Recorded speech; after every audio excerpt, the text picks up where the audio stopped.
入赘白家5年，妻子已经为他的白月光生了3胎，所有人都把我当成笑话，肆意嘲讽。可我却一点也不生气，因为5年之约已满，我也该回去继承天师之位了。孩子满月宴这天，我只是一点事情没安排好，妻子就当众发怒：陈子胜，信不信我让你滚出我们白家？我轻笑一声：信，有什么不信的？毕竟你都跟别的男人连续生下3胎，还有什么做不出来的？他还想继续说话时就被我打断，我淡定地将离婚协议甩出来：正好，我们离婚吧。妻子白宁冰也瞪大眼睛盯着我，眼神当中带着一丝不可置信之色，仿佛不相信我这个入赘白家5年的赘婿能说出这样一番话。白宁冰面若冰霜，你知道自己在说什么吗？你要是现在给我道歉，我可以当你没说过这句话。其余的人也都用戏谑的眼神盯着我，大家都知道我是入赘的白家的赘婿，在白家这些年来我没有半点人权，甚至还主动帮着生了别人孩子的老婆伺候月子，就是为了换取在白家吃喝不愁的日子。这小子回去看来是要被罚关小黑屋了。白总第3子满月庆生的日子，他竟然敢在这里放肆，估计没什么好果子吃，那是肯定，说不定还要被饿个3、5天，当街游行也不一定呢。今天是大喜的日子，陈子胜，你还是赶紧给宁冰道个歉吧。白宁冰的白月还是赶紧给宁冰道个歉吧。白宁冰的白月光禽兽装作好人说道，不然的话，你回去可没什么好果子吃，回头宁冰在你脖子上套一根狗绳，将你锁在门口，你日子也不好过啊。禽兽身边还站着一个穿着灰色袍子的老者，老者目光阴沉地盯着我，一言不发。就是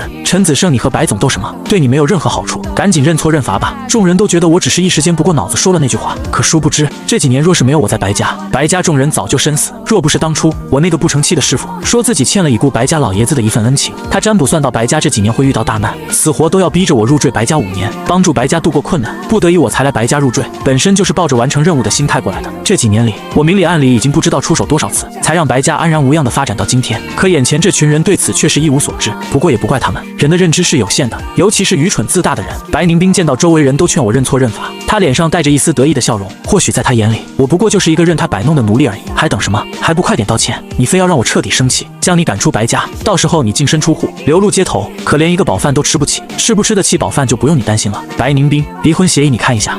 宁冰，离婚协议你看一下，要是没有什么问题，你赶紧签字吧。我平静地说道。众人闻言都震惊看向我，这小子脑袋是不是被驴踢了？敢和白总身价110唱反调，跟着白总不愁吃不愁穿的，不知道他哪里来的胆子和白总离婚？而且今天可是白总第3子的满月宴，这不是明摆着不给白总面子吗？白宁冰的面色越发的难看。陈子胜，今天这种场合，你非要让我下不来台吗？我知道白宁冰想要体面，但他的体面无非是建立在我的摇首起尾之上。以前或许看在我师父的面子上，我还可以忍让点，但是现在不好意思，我一点都忍不了。白总离婚协议就在你眼前，你签个字不用1分钟的时间，你这样拖着不签字，是不是舍不得和我离婚？这句话一下就刺激到了白宁冰，他面色涨红了几分，一副随时都要对我破口大骂的模样，可最后却硬生生忍了下来。陈子胜，你少给自己戴高帽，你我之间身份悬殊，我是身价100亿的白氏集团总裁，而你又是什么呢？禽兽很快走了上来，双手环抱。宁冰，这个问题我可以回答，他就是阴沟里的那只癞蛤蟆，总幻想着吃天鹅肉，哈哈。随着禽兽的笑声响起，周围的人也都跟着笑了起来。白宁冰又重新端了起来说道，说的半点没错，陈子胜，你在我眼里不过是一只癞蛤蟆，一条狗而已。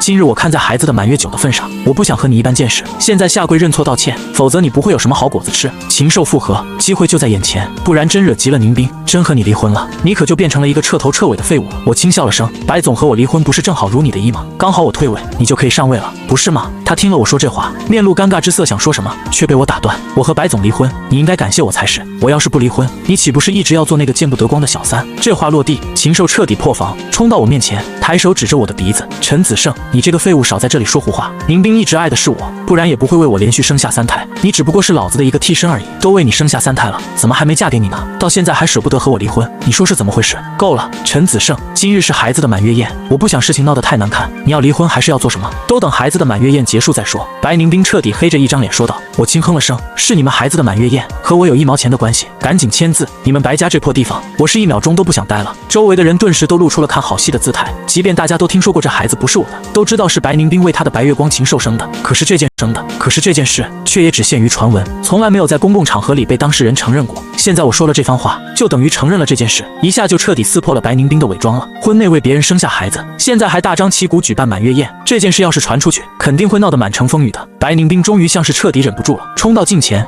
抬手就要给我耳光。若是以往，我可能会骄纵他的脾气，可这次我直接抓住他的手腕，一把将他推开。差不多够了。他身形踉跄，禽兽见状，迅速上前就将白宁冰给搀扶住。宁冰，你没事吧？白宁冰身体倒在禽兽的怀里。你这个废物，竟然敢对我动手！他不可思议地说道。我是自卫，这几年我在白家的容忍，被白宁冰当成理所当然。他习以为常地觉得我还会对他处处忍让，却不知道今日是我答应师父5年之期届满的日子，白家的屈辱赘婿的日子，在今天就要宣告结束。比起之前他对我做的那些事情，我只是动手推了他一把，又算得了什么？为了惩罚我不听话，寒冬腊月就让我赤着脚站在大雪天里吃饭，不让我上桌，拿着狗盆丢在我面前，羞辱我就应该和狗吃一样的饭，让我睡杂物间，大冬天用冷水将我泼醒，现在搞得我还有一些应激反应。你敢欺负宁冰，我和你没完！禽兽忽然上前冲着我过来，他抬手就要对我动手，却被我一脚踹倒在地。原本在这种场合的确还没找到理由收拾这孙子，但这孙子自己送上门来，那就别怪我不客气，毕竟我忍这个孙子也挺久了。禽兽被我踹得倒在地上，发出惨叫声。白宁冰上前抱住禽兽，两人一副情深意重的模样。却在这时候，我看到禽兽单手掐了一个手诀，别人可能看不懂，可我却看得清清楚楚，这是一种阴邪咒的手诀，掐诀加念咒就可以致人死地。果然不多时，我就看到禽兽嘴唇开始蠕动起来，明显是在念咒。我之前还好奇呢，为什么有人能一而再再而三地对白宁冰动手？毕竟白宁冰是堂堂身家100亿的总裁，一般人根本接近不了他。加上我给白宁冰身上下过防身咒，可即便如此，白宁冰却还是好几次差点中招。能对白宁冰做到这一点的，必定是他身边亲密的人。为此我还排查过白宁冰身边的人，可却没有发现谁有嫌疑。但现在我大概知道是谁对白宁冰下的手了。我真是千想万想都不会想到，要对白宁冰下阴狠手段的人，竟然会是他最爱的白月光禽兽。他可是为禽兽连生3胎，即便这样，禽兽还要对白宁冰下手，真是人心可畏啊！我原本是想趁着禽兽使用阴邪手段对我动手之际，顺手帮着白宁冰铲除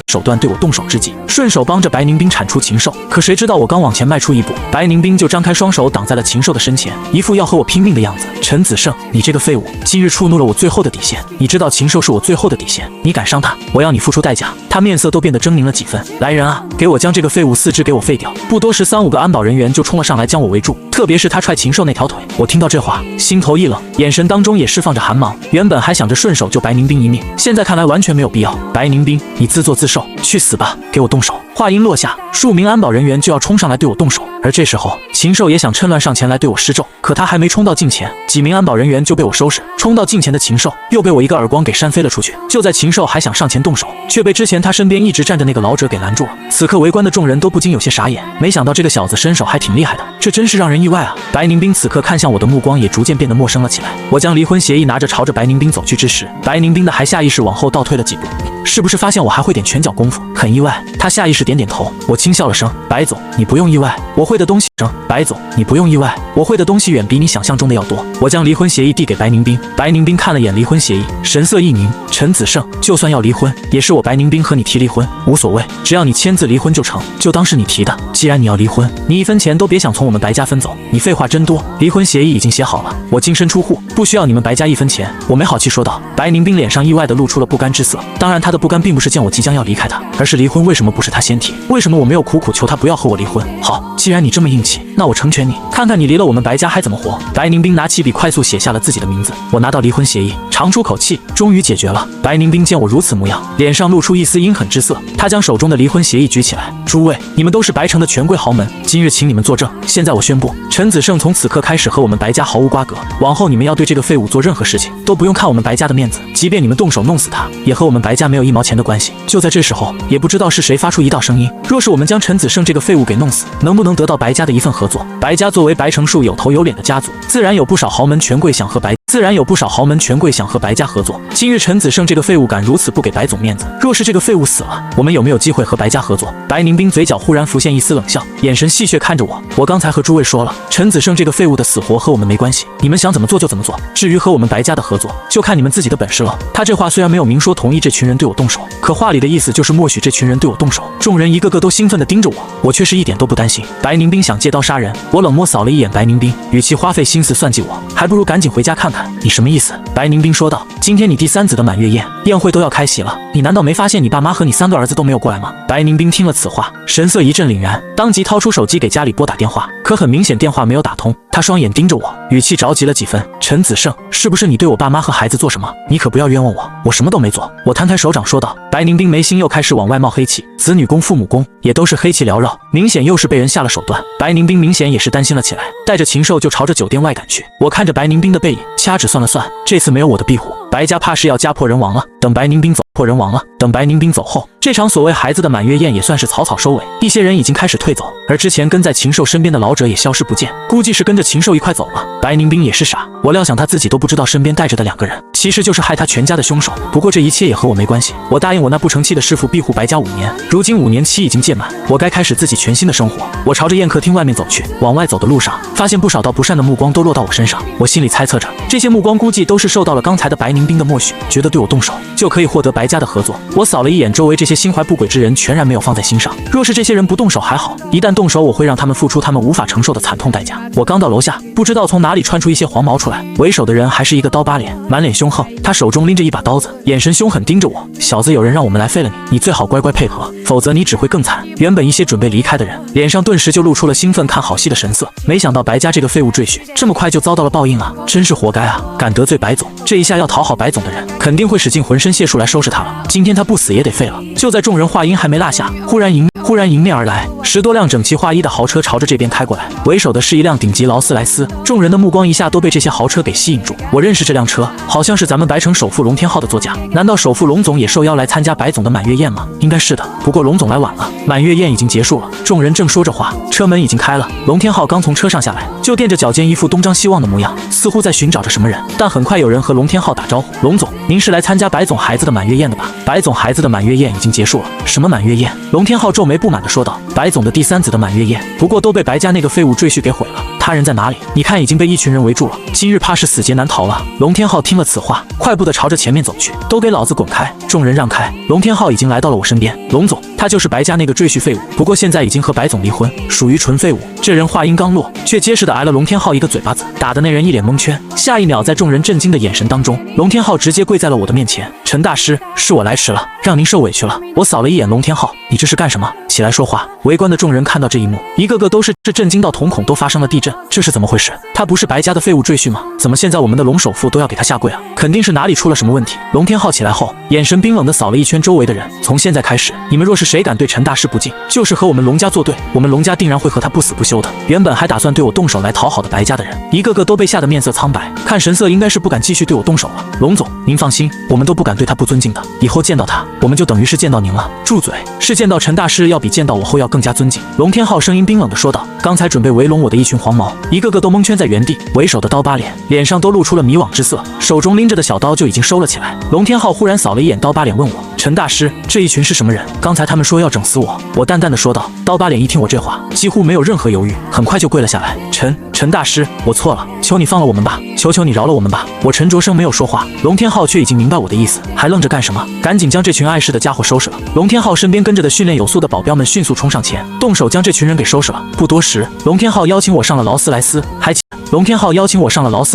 还亲自给我开的车门。坐上车后，我靠在椅子上：“龙总这次多谢了。”龙天浩赶忙摆手：“陈大师，您这是哪里话？若不是你上次搭救，我们龙家都要被阴险小人害死，你就是我们全家人的救命恩人啊！我们龙家无以为报。”我摆摆手，过去的事情都过去了。龙天浩陪着笑脸：“陈大师，我刚才听说你已经和白家女儿离婚，那从此以后你和白家是不是就没有关系了？需不需要我收拾白家？”龙天浩一直知道我是白家的赘婿，好几次他都劝我离开白家，他们龙家愿意帮我，可都被我拒绝了。他也知道我在白家受过很大委屈，所以才想帮我对付白家。不用不了多久，他们就会打电话来求我。我轻声说道。我说这话的时候，语气相当自信。龙天浩立即说道：“陈大师神机妙算，这白家肯定会来求您的。”他这句话刚落下，我的手机就响了，来电显示是白宁兵的电话。我扫了一眼，没有理会，电话接着又打了过来，我却是一点都不着急。龙天浩张了张嘴，想要说什么，却被我先一步打断。龙总，在这边折腾了一下午了，现在天都快要黑了，连饭都没有吃上。龙天浩是一个聪明人，一听我这般说，就知道我的意思，当即说道：“陈大师，我这边已经给你安排好了晚宴，车子往前开去，不多时就来到了一处豪华餐厅。龙天浩给我准备了丰盛的晚宴。吃饭的时候，白宁兵的电话又一次打了过来，一直等吃完我才接的电话。白宁兵的声音从对面传来，带着些许愤怒：“陈子胜，我不管你现在哪里，赶紧给我滚过来，否则我要全程诛杀你！”他怒气冲冲，声音当中带着无尽的怨气。我开的免提，龙天浩也听到了，好大的胆子，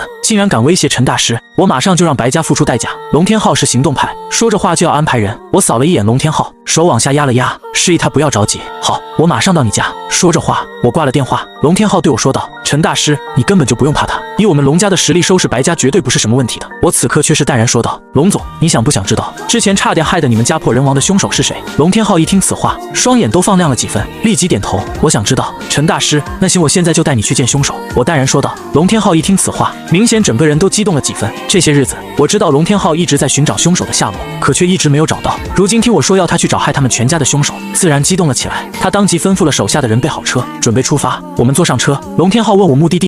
龙天浩问我目的地是哪里？白家。我说道。龙天浩说道：“难道想害我们全家的人是白家的人吗？”不是，但现在凶手就在白家。我说道。好，陈大师，不管凶手是什么人，我都一定要让他付出代价。车子朝着前面开去，路边霓虹灯闪烁着。20分钟后到了白家。白家有着独立别墅，别墅外面是一个占地面积很大的院子。刚到门口就发现白家的院子的大门是敞开的。龙天浩下车后，身边还跟着数人。龙总，我怎么感觉刚进来就有一股冷飕飕的感觉啊？龙天浩点头。陈大师，这里面为什么如此冷啊？我朝着屋内扫了一眼，此时别墅内亮着灯，不算明亮，给人一种阴气森森的感觉。很简单，这里别人设下了一个巨阴风水局。我说道。一行人听后，当时忍不住面色一变。龙天浩朝着我靠近了几步。有人设下巨阴风水局，应该不会出什么事情吧？放心，不会的。我继续往前走去。不多时，别墅内忽然走出了一道身影，这人不是别人，正是白宁冰。白宁冰满脸泪痕，一副很伤心的样子。陈子胜，没想到你还真敢来，你还我3个孩子的命来，你还他们的命来！白宁冰冲到我近前，就想对我动手，却很快被龙天浩的保镖给拦住。白宁冰满脸怒意：“陈子胜，你这个杀千刀的，你这个杀千刀的，我要你付出代价！”此时白宁冰身上还覆盖着一层黑气，双眼也有些迷惘，很明显就是一副被控制的模样，或者说是中了鬼遮眼的术法。看着他陷入如此境地，我忍不住叹息一声：当初若不是我在白家的5年，白家的人早就被禽兽和那老头给害得彻底家破人亡。现在他还能好好的站在这里，全部仰仗我。看着白宁冰冲到了近前，龙天浩身边的人也不敢动手。我抬手掐诀，一记术法打在了白宁冰的眉心上。原本还情绪激动的白宁冰轰的一下就倒在了地上，昏死了过去，身上凝聚的黑气也正在快速的溃散。我抬头朝着别墅内看去，别墅内的阴气更加重。我都来了，你们就没必要装神弄鬼了吧？我淡然说道。里面很快传来了一道咯咯的笑声。我就说，这白家全家人怎么还没死？感情就是你这个废物在捣乱，害我们白白浪费了几年时间。这一道声音传来，光是听着就给人一种无比阴森的感觉。我对龙天浩说道，里面说话的人就是想害死你全家的人。龙天浩点头，马上哀求道：陈大师，求你一定要帮我报仇，我们龙保证世代供奉你陈大师。我摆摆手，这都是小事。往前走了一步，别墅内忽然吹来一阵阴风，不多时2道身影现身，其中一道就是禽兽，还有一个就是禽兽身边的老者。我一眼就能看出来，禽兽道行比身边的老者差得远。这一切估计都是这老东西在背后谋划。师傅，龙家的人也来了，正好我们今日将龙家的人也一块收拾了，到时候龙家的钱也都是我们的了。禽兽冷声说道。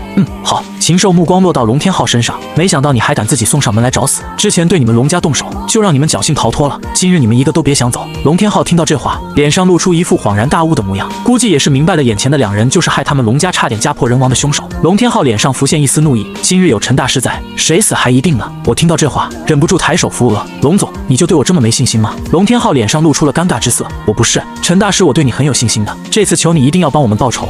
放心吧。我往前挪动了几步，禽兽和老头目光都落到我身上。师傅，我先去将这个废物给收拾了。老头点点头，一副旁边好看戏的样子。禽兽走到了我近前，眼神阴毒的盯着我，他身上摸出一个瓶子来。废物，今日就是你的死期。他默念咒语，很快将瓶子里的东西释放出来，顿时一阵阴风怒嚎，里面钻出一些怨鬼。我抬手几道符转，默念咒语后，将他释放出的怨鬼给击得溃散，接着默念5雷咒法，几道闪电直接从天而降，落到了禽兽身上。他被劈得惨叫连连，倒在地上。我一脚踩在他的胸口上。你真是畜生啊！白宁冰这人虽然不怎么样，但也为你生了3个孩子啊！你竟然连他的命都想要，并且自己的孩子说杀就杀。禽兽冷笑一声，白宁冰这个贱女人都是她自愿的，生孩子也是她自己愿意的。我的孩子，我想杀就杀，是她自己倒贴上来的，怪得了谁？禽兽此时气息微弱，说出了这样一番话。我朝着白宁冰看了眼，他说的话你都听到了吧？白宁冰此时气息也微弱，我知道他已经醒了，可想要站起来还是比较难的。他发出痛苦的声音：禽兽，你这个畜生啊！那3个人可都是你的孩子，你的孩子啊！你不止害死了我的孩子，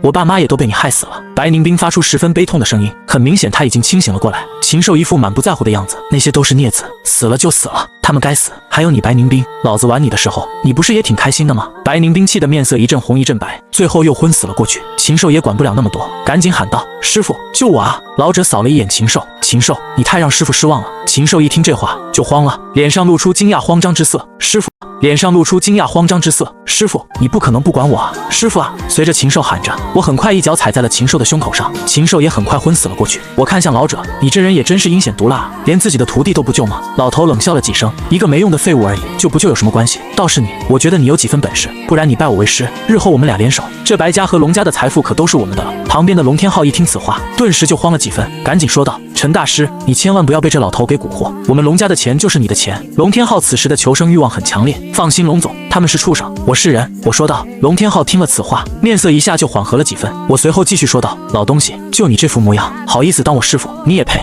老头听了我的话，脸上浮现了一丝怒意。小子，给你路了，你不走，那就别怪我送你和他们一块上路。老头话音落下，很快启动了聚阴阵，四周顿时就起了一阵黑气，黑气遮天蔽日的覆盖下来，将四周的环境都给遮蔽，让人看不清楚眼前的情况。不多时，耳边就响起一道惊慌的呼救声：救我，救救我！求你救救我！陈大师！呼救的声音此起彼伏，诸如此类的声音不断的响起。我发出声音：诸位不要慌，这都是环境，四周的东西这都是环境，四周的东西都是假的，跟着我念静心神咒。此时四周出现各种诡异的身影，的确有些吓人。我开始带着他们念静心神咒，我正念着，忽然一道巨大的身影朝着我笼罩下来，这一道黑影带着无尽的怨气。我简装默念咒语后，使用金光术，转瞬间将这一道黑影给彻底击得溃散。伴随着这一道巨大的黑影溃散后，我身形挪动，抬手朝着黑气当中一抓，老头就被我拎了出来。我快速在老头身上下了一道禁制咒，驱动禁制后，老头倒在地上发出凄厉惨叫声，我顺手就将所谓的聚阴阵法给破了。老头不敢置信盯着我：你到底是什么人？你不配知道。我动手将老头的手脚给废了，免得他继续害人，包括禽兽也是如此。等这边的事情结束后，我让龙天昊联系了相关部门，将老头和禽兽抓走了。这里有监控，他们也都承认了害死白宁兵爸妈和3个孩子，人证物证俱在，